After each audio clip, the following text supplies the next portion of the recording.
Welcome everyone to the Department of Ancient Studies. My name is Amy Daniels and I am delighted to take you on a journey through our department.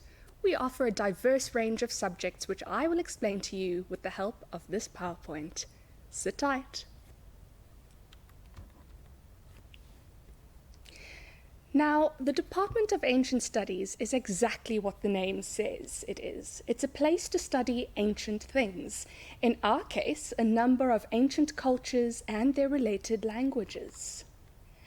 Now, although we would love to be able to study every ancient culture and language that ever existed, and we're often asked whether we study the Mayans, Aztecs, Chinese, Celts, Norsemen, and others, that simply is not possible. Considered geographically, our foci are on the ancient cultures and languages in a region stretching from Sudan in the south, northward to Britain, and from Iran in the east to Spain in the west. As for the time span, we teach within the span of 3500 BC to 800 CE. Now, I know that what I've said is rather abstract, but I assure you that you have come into contact with things from this time.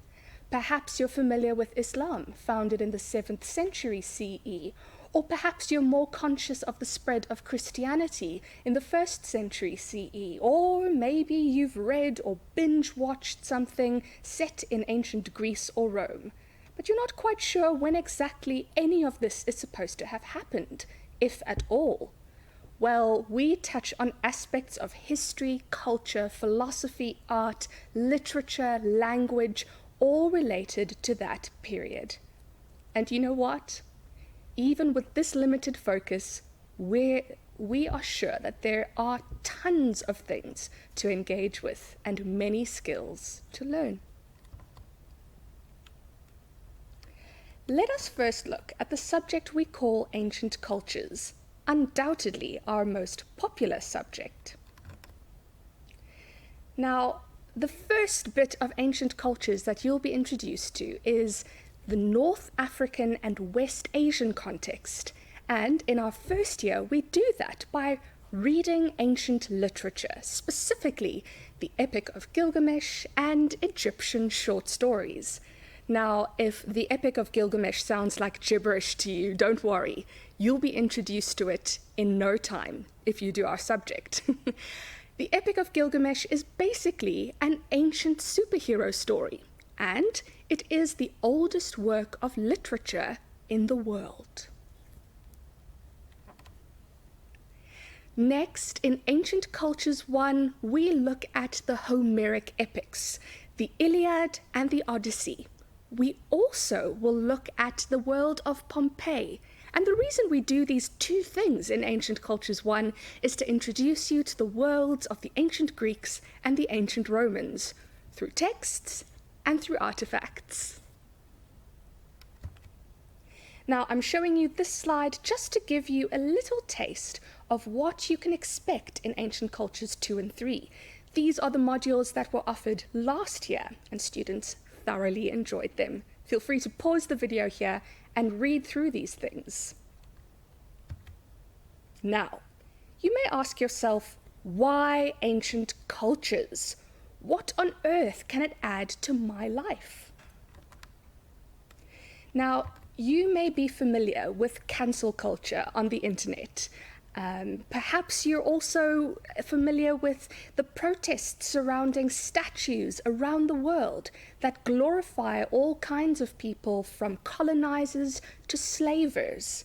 Well, have you ever wondered where these calls for Rhodes to fall, for J.K. Rowling to be cancelled, where they come from and how we should understand them? Well, in the ancient world, there was something called damnatio memoriae. And damnatio memoriae was basically ancient cancel culture. On the left, we have an Egyptian example, and on the right, we have a Roman example. In both cases, they tried to wipe history clean of certain figures that they found problematic.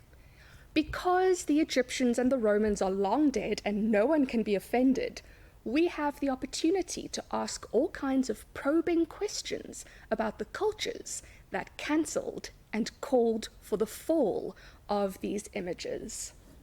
Another example of why ancient cultures is perhaps really relevant is the fact that by some mystery, people elect leaders, either good ones or less good ones.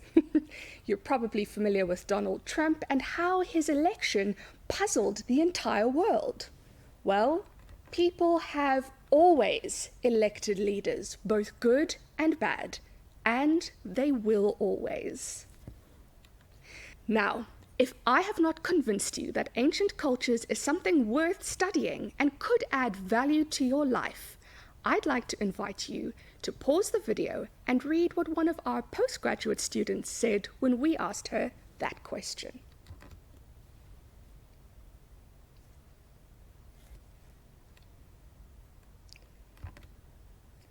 Welcome back. Now, a question I often get asked by students and by their parents is what the job prospects are for ancient cultures students. The thing I'd like to assure you of is that ancient cultures cannot possibly detract from your job prospects. It can only widen them. As a BA student, you are not training for a specific job when you sign up for your degree.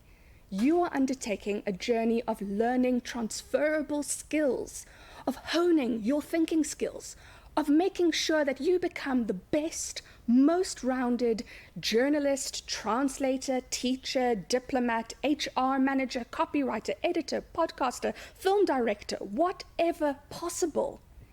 Ancient cultures not only teaches a myriad skills needed to understand people and texts that are vastly outside of your comfort zone, and, it also really teaches you how to engage with people and their texts within their context, and it gives you a long view of humanity.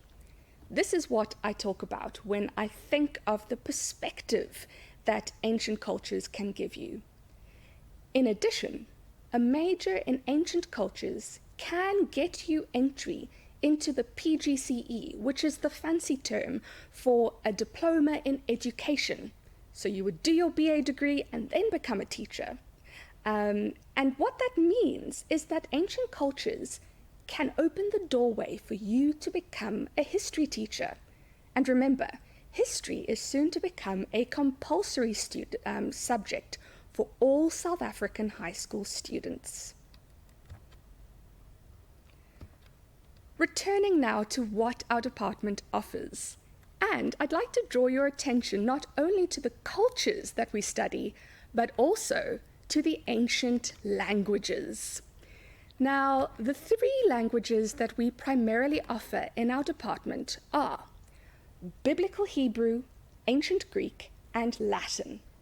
Biblical Hebrew is the language of the Old Testament and is a gateway to other Semitic languages. And when we think of Semitic languages, we think of the ancient Egyptian language, of Aramaic, the language of Jesus, or of Arabic, the language of the Quran. With ancient Greek, we think of two different types of Greek. There's Koine Greek, which is the language of the New Testament, and ancient Greek, which is the language of Homer, of the philosophers, of the great playwrights. And then Latin, which is the language of the ancient Romans, the law in South Africa, the Vatican, botany, zoology, and it is the grandparent of many Western languages, for example, French, Italian, and Spanish. The question may arise, why would I learn an ancient language, a dead language, instead of a living one? Well, why not do both? Greek and Latin are two of the parents of a number of languages spoken today, particularly the Romance languages I mentioned earlier. Even English and other Germanic languages have roots in the ancient world. Or perhaps you're interested in the challenge of learning something in a different alphabet.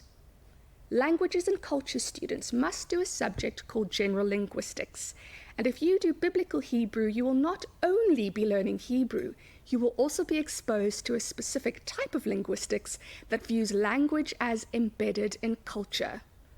Also, learning ancient languages is fun, and it helps to improve your vocabulary in English, Afrikaans, or whatever your mother tongue may be. It helps you to think really cogently, well, I suppose I'm using big words here, but really well-roundedly about your language and about language in general.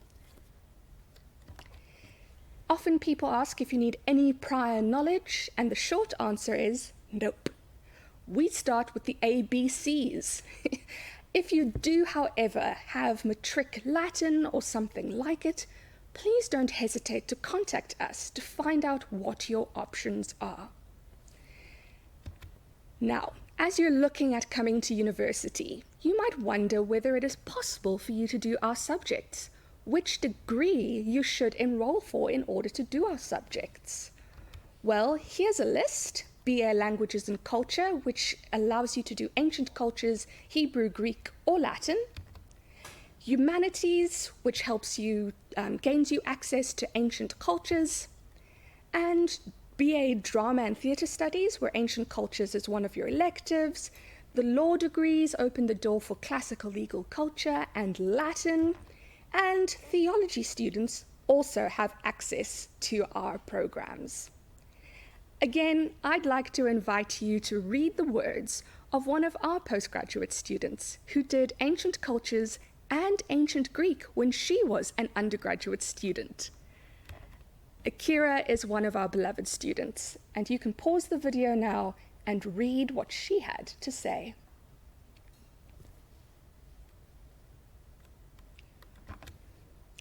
Now, if you would like more information about the department, you are so welcome to navigate to the university website, choose your language, navigate to faculties, where you will find us in the Faculty of Arts and Social Sciences. If you're struggling to find us, we are under the Languages section. On our website, you can click directly to postgraduate or undergraduate programs. You're most interested in undergraduate courses if you are a matric learner. You can also have a look at our staff pages, where you'll see all our friendly faces and be able to read our descriptions of ourselves. All this information should help you gain a really good perspective on our department. And do remember that you'll find our contact details on the website, and that this information is also available in Afrikaans. And with that, let me extend the invitation to join our department when you get to Stellenbosch University. We would love to have you. My colleagues, these former students pictured, and we have really enjoyed our journey in ancient cultures. Thank you for your attention, or as we say in Hebrew, Latin, and ancient Greece, Toda, vobis gratias ago, epainua. It's been a pleasure to take this journey through this PowerPoint with you.